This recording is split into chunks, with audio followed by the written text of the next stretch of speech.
জাতীয় দলের হয়ে সাদা পোশাকের ক্রিকেট খেলা নাঈম হাসান ঢাকা প্রিমিয়ার লিগ খেলে বাড়ি ফেরার পথে তাকে করা হয়েছে হেনস্থার শিকার হওয়া নাঈম শেষ পর্যন্ত এক পর্যায়ে কেঁদেই ফেলেছেন বিপদ থেকে রক্ষা পেয়ে পুলিশের আশ্রয় নিয়েই।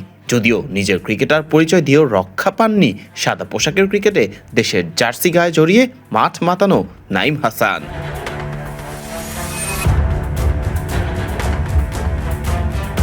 জাতীয় দলের হয়ে 14টি টেস্ট ম্যাচ খেলেছেন নাঈম, খেলেছেন অনূর্ধ্ব-19 জাতীয় দলেও। ঢাকা প্রিমিয়ার লিগের ডিপিএল শেষ রাউন্ড খেলে ঢাকা থেকে খেলে চট্টগ্রাম ফেরার পর বিমানবন্দর থেকে বাসায় যাবার পথে ডিবি পরিচয় তাকে তুলে নিয়ে যাওয়ার চেষ্টা করা হয় বলে দাবি করেছেন তিনি। এ সময় তাকে গলা চেপে ধরা, মোবাইল ফোন কেড়ে নেওয়া এবং লাঠি দিয়ে মারধরের অভিযোগও করেন এই ক্রিকেটার। ঘটনাটি গণমাধ্যমের সামনে বর্ণনা করতে গিয়ে এক পর্যায়ে আবেগাপ্লুত হয়ে কান্নায় ভেঙে পড়েন নাঈম। নিজের অভিজ্ঞতা তুলে ধরে নাঈম বলেন,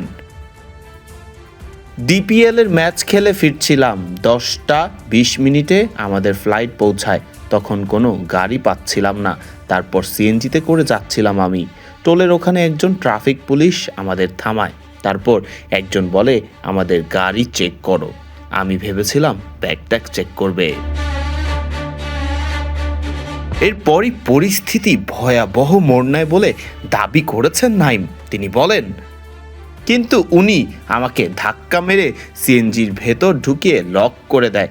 আমি জিজ্ঞেস করছিলাম যে কি হয়েছে, আমি তখন ভয় পেয়ে যাই। তখন উনি আমাকে বলেন যে তুই আসামি, তুই চুপ থাক, একটাও কথা বলবি না। নাঈমের অভিযোগ শুধু আটক করাই নয়, শারীরিকভাবেও তাকে নির্যাতন করা হয়েছে। তিনি বলেন, তারপরে আমার গলা চেপে ধরেছে, তখন আমি চিল্লাচিল্লি করেছি ও আব্বুকে কল দিয়েছি, আমার মোবাইলও নিয়ে নেয়। তখন ওখানে থাকা ভাইয়ারা সবাই আমার পরিচয় নিশ্চিত করেছে, তবুও উনি আমার গলা চিপে ধরে রাখে।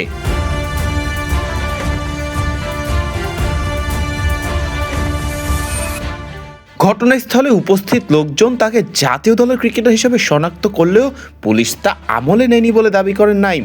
নাঈম জানান, ওদের একজন পুলিশের ড্রেসে ছিল, আরেকজন পাঞ্জাবি পরা ছিল। ওরা আমাকে থানায় নিয়ে আসে। আমি তখন ওসিকে আমার পরিচয় দেই। ওসি আমাকে বলে যে চোখ নামিয়ে কথা বলো। তারপর যখন উনার ফোনে আমাকে নিয়ে কল আসা শুরু করেছে, তখন উনি খুব ভালো হাবভাব দেখিয়েছেন।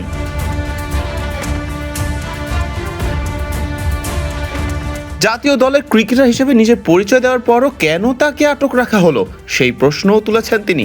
তিনি বলেন, আমি বলেছি যে আমি জাতীয় দলের খেলোয়াড়, আমি টেস্ট খেলি।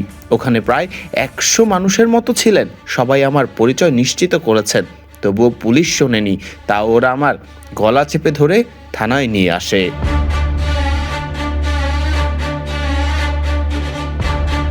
এসআই শফিকের বিরুদ্ধে সরাসরি মারধরের অভিযোগ এনে নাঈম হাসান আরো বলেন, আমাকে লাঠি দিয়েও মেরেছে এসআই শফিক। আমি বলেছি আমার গায়ে হাত দেওয়ার অধিকার আপনার নেই, তবুও মেরেছে। জাতীয় দলের একজন ক্রিকেটারের এমন অভিযোগ ইতোমধ্যেই ব্যাপক আলোড়ন সৃষ্টি করেছে। একজন আন্তর্জাতিক ক্রিকেটার প্রকাশ্যে পুলিশি নির্যাতনের অভিযোগ তোলায় ঘটনাটি নিয়ে ক্রীড়াঙ্গন ও সামাজিক যোগাযোগ মাধ্যমে ব্যাপক আলোচনা শুরু হয়েছে। নাঈমের অভিযোগের বিষয়ে সংশ্লিষ্ট আইন শৃঙ্খলা বাহিনীর পক্ষ থেকে আনুষ্ঠানিক বক্তব্যের অপেক্ষা করা হচ্ছে। ফরদীন রহমান সকাল, বিডি ক্রিক টাইম।